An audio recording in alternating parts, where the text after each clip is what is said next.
चलिए आगे बढ़ेंगे और बात करेंगे यूपी विधानसभा के बजट सत्र की। बजट सत्र का आज तीसरा दिन है और आज भी सदन में जोरदार हंगामे के आसार है, जबकि आज भी राज्यपाल के अभिभाषण पर सदन में चर्चा होगी। इससे पहले कल के चर्चा के दौरान सीएम योगी और अखिलेश यादव के बीच तीखी नोक-झोंक देखने को मिली।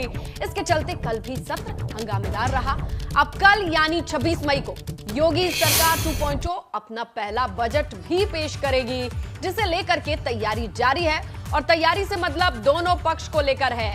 सत्ता पक्ष और विपक्ष दोनों ही तैयार हैं इस बजट को लेकर के एक दूसरे को घेरने के लिए।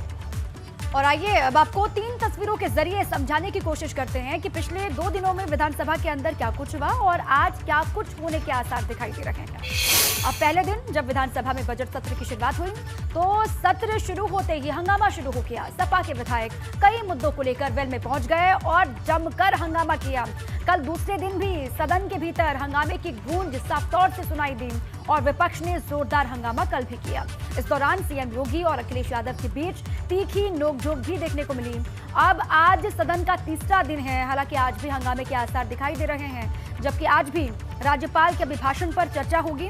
लेकिन कल विधानसभा का दिन बहुत अहम है। विधानसभा में योगी सरकार 2.0 अपना पहला पूर्ण बजट पेश करेगी। इसको लेकर तैयारियां आज होंगी। चलिए क्या तैयारियां हैं और किस तरीके से पक्ष और विपक्ष एक दूसरे को घेरने के लिए तैयार है, ये जानेंगे समझेंगे हमारे सहयोगी शैलेश अरोड़ा से। वो इस खबर पर नजर बनाए हुए हैं, उनके पास जाहिर तौर पर बहुत सारी अपडेट होंगी। जी शैलेश।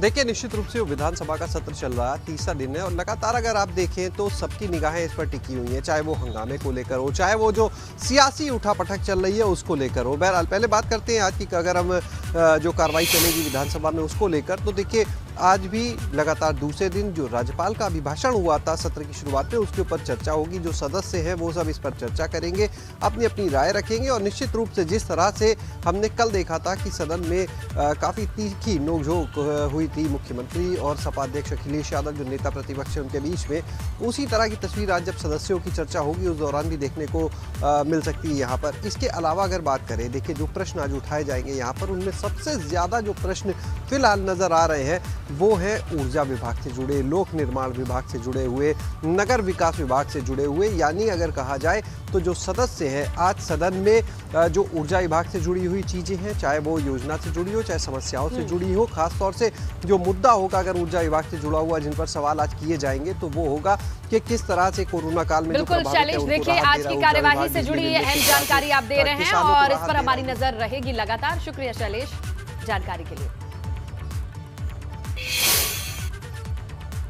अब चलिए आगे बढ़ते हैं। कल विधानसभा में विपक्ष की तरफ से सीधे अखिलेश यादव ने मोर्चा संभाला और कानून व्यवस्था को लेकर महिला सुरक्षा समेत कई मुद्दों पर सरकार पर एक के बाद एक कई हमले बोले। इसके बाद मुख्यमंत्री सामने आए और मुख्यमंत्री योगी आदित्यनाथ ने भी अखिलेश के सवालों के जवाब अपने चिरपरिचित अंदाज में दिए। अगर हम देश के और उत्तर प्रदेश के आंकड़े देखें तो महिला अपराधों में यूपी सबसे आगे है। 1090 जो बना था सुरक्षा के लिए, उसके आंकड़े क्या कहते हैं। और जो हर दिन हम अखबार खोल करके देखते हैं तो पाते हैं कि क्या गंभीर से गंभीर घटनाएं हो रही हैं। और अगर हम याद करें पीछे मुड़ करके, और अभी भी सरकार उतनी जितनी सेंसिटिव होनी चाहिए, जितनी सीरियस होनी चाहिए, अभी भी घटनाओं को लेकर सेंसिटिव नहीं है। खासतौर पर महिला संबंधी अपराध के मुद्दे पर सरकार पूरी गंभीरता के साथ अपराधियों के खिलाफ कठोरतापूर्वक कार्रवाई कर रही है।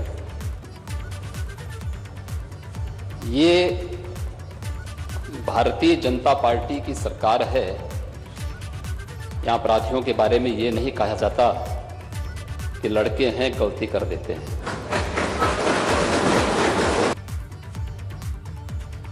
और विधानसभा में अखिलेश यादव ने बीते कुछ दिनों की आपराधिक घटनाओं का जिक्र करते हुए योगी सरकार की जीरो टॉलरेंस नीति पर भी सवाल उठाए, तो सीएम योगी का जवाब भी उसी अंदाज में सामने आया।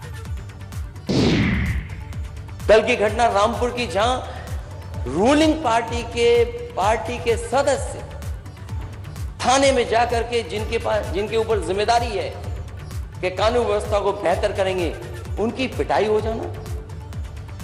मारपीट होना उनके साथ थाने में और रिवॉल्वर लगा देना हो। ये है जीरो टॉलरेंस की सरकार।